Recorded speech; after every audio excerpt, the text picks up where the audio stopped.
Hey and welcome to Neverwinter with Aragon. So I'd like to show you how you can create over 65 gold per day per character within Neverwinter. This gold you can go on to sell for some pretty decent astral diamond profits, or you can save it up for your own use for crafting within, let's say, the Wanderers of Gond event to even make more astral diamonds, or just crafting simple items that you can go on to sell. For example, in my recent video I went over how you can create those flasks of potency through your alchemy, and those sell for a decent chunk. The very basics of it will be you'll go and spend your morale each day crafting up a bunch of items, collecting them from your delivery box, and then going on to sell them at a local NPC. And you'll net quite a bit of gold by doing so. Before we jump into the details of how you can exactly set this all up, I'd like to give a special thank you to all of these channel members for helping me keep my channel going. Now we'll start things off on a fresh character. Now if you've leveled up just recently, then you'll probably have completed the adventure Velosk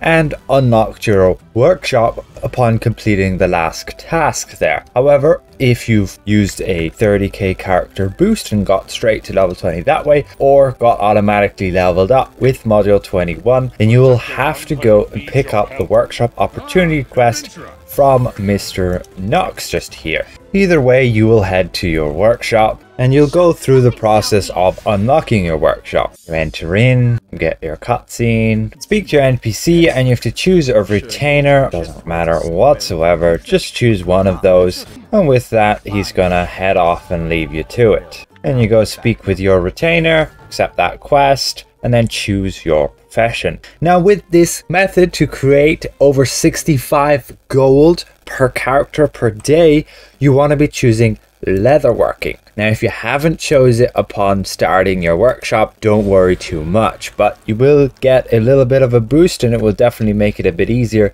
if you do choose Leatherworking from the get-go. So in doing so, we claim that quest, we pick up another one, and this one will then require us to go and accept our applications. If you haven't chosen Leatherworking here, you might very well not have an artisan that is a leather worker. So we just accept each of those artisans, completing that quest there, going to our inventory, opening this kit, which gives us a bunch of items there along with tools for gathering and some professions. Now we have to craft an item at the workshop just here. You can read through it in each of those steps if you've never done this before. Craft your first item, pick back to your retainer, and here's where you're gonna have to wait about 5 minutes. You head to your dispatch board, and essentially you need to send an adventurer on a journey to do a certain thing. Now we can choose our other adventurer there, and it'll only take us 5 minutes. So we gotta wait for that before we can continue. So we proceed on to collect our item from our delivery box. Hitting that collect all then completes the quest, and we go and hand that back in, and we should theoretically be finished. Speaking back again a second time, and now we are free to craft as much as we want. So what you want to do now is craft these leather visors.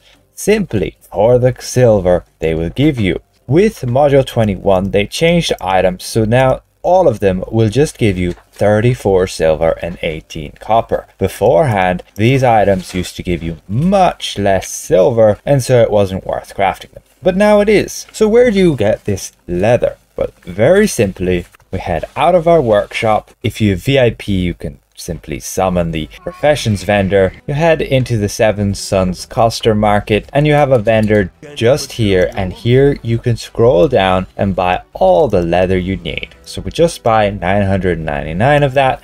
That's just 5.5 gold, and we go head back. Now we have all the leather we need. We choose our artisan, and here's where you want to choose one which has the lowest commission multiplier. Initially you might see your proficiency is pretty low, and so is your focus. The way you increase your proficiency is either by using supplements, but of course using tools, and there we have it at 95%. Now this will go up the higher level your artisan is. So when we craft more things with our artisan, you can see we gain XP, and our artisan will level up, which means our proficiency, you can see, goes to 100%. Easy peasy, can always craft these leather visors with that leather. And then what you want to do is click order as many as possible. Go to your current orders here and you can hold down enter on your keyboard and then spam finish now, and just keep doing that until you can see you won't be able because your delivery box is full. Head over to your delivery box,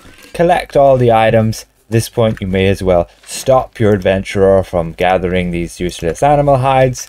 You don't need them. Check your inventory, see if you have enough space. We do.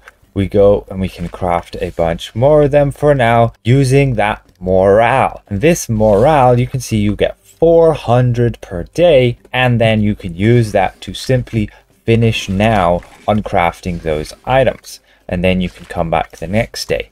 So what this allows us to do, you can see it costs us 2 morale to finish 1 visor. With 400 morale, that's 200 visors per day. That is why when we look at just this text document here, we're getting over 65 gold per character per day, because you can see 200 visors and each one of them is giving us 34 silver and 18 copper, so that's a total of 68.36 gold. However, we have a base commission cost of 23 copper, as you can see just there.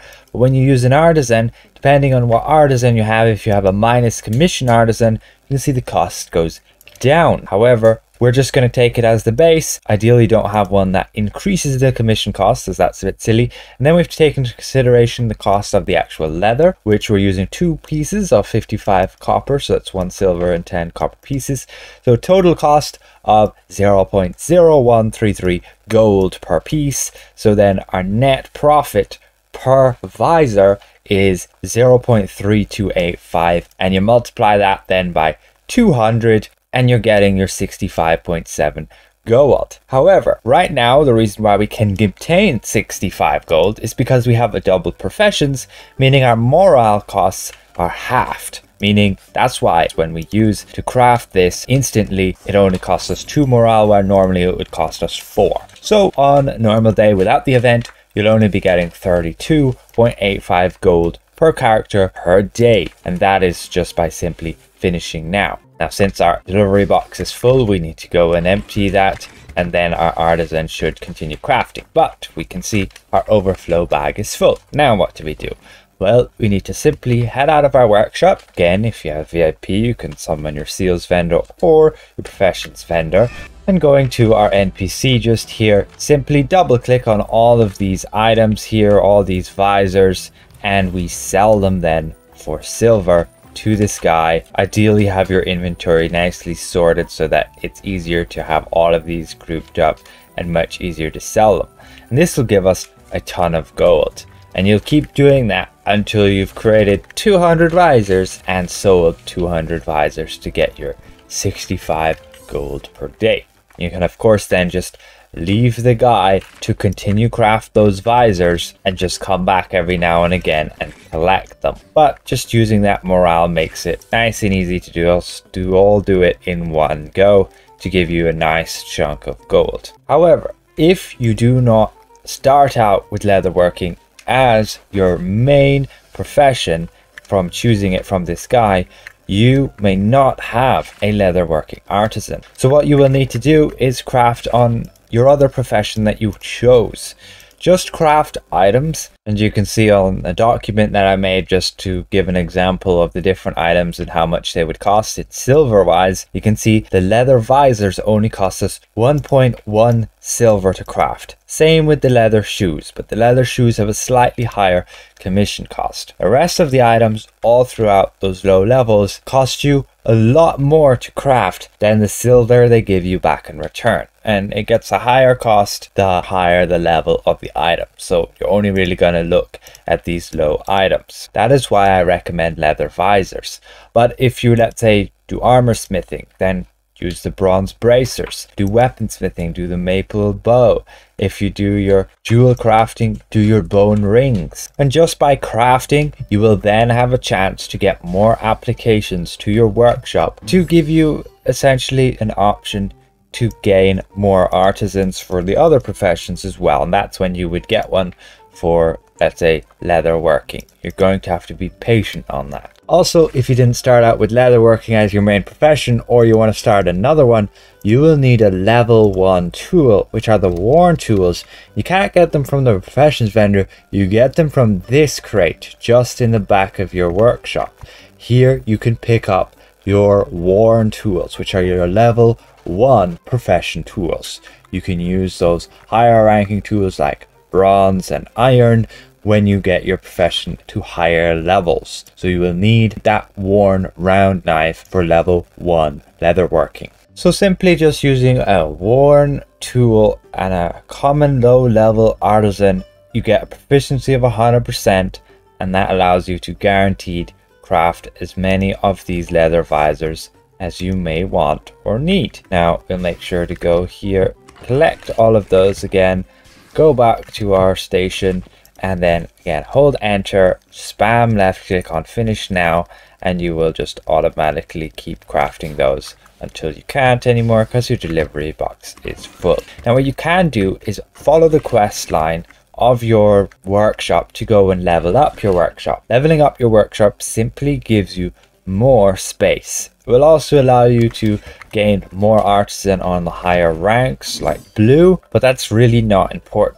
All it is kind of a quality of life improvement to level up your workshop. Getting it to level 2 is very cheap, so you may as well do that. But getting to level 3 costs you about 500,000 astral diamonds or lots of time, and level 4 will cost you 5 million astral diamonds or lots of time. Unfortunately, crafting in Neverwinter is very click orientated. There's so much clicking. Unfortunately, there's no like mass craft this and that. That would be very handy, but we just go, we sell those items again, and we get our gold, and that's the way it is done to get as much gold as you can. I've made videos in the past, but unfortunately they are outdated now, as these items have now become the best to actually craft, these leather visors, since they actually now will give you 34 silver, where in the past they did not. So hopefully this was somewhat insightful to you guys as how to create gold within Neverwinter, how to get gold. Alternatively, you can do some quests, getting some silver,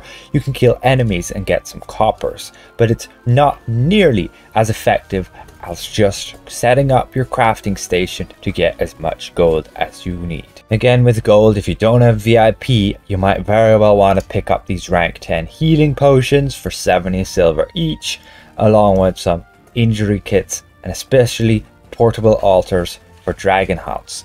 Alternatively, you buy gold bars just for 1 gold. You can sell them again for 1 gold to the NPC. It's just a simple way to exchange gold, and then you can sell those gold bars on the auction house for a decent profit. Like that's 41,000 astral diamonds just for 200 gold. It isn't the most in the world, but it all adds up, especially when you do this on multiple characters. So again, I'd like to give a massive thank you to all of these channel members for the continued support. And if I presented this well, consider leaving the video a like. And if you're new around here, consider subscribing. We'll see you guys around. Goodbye for now.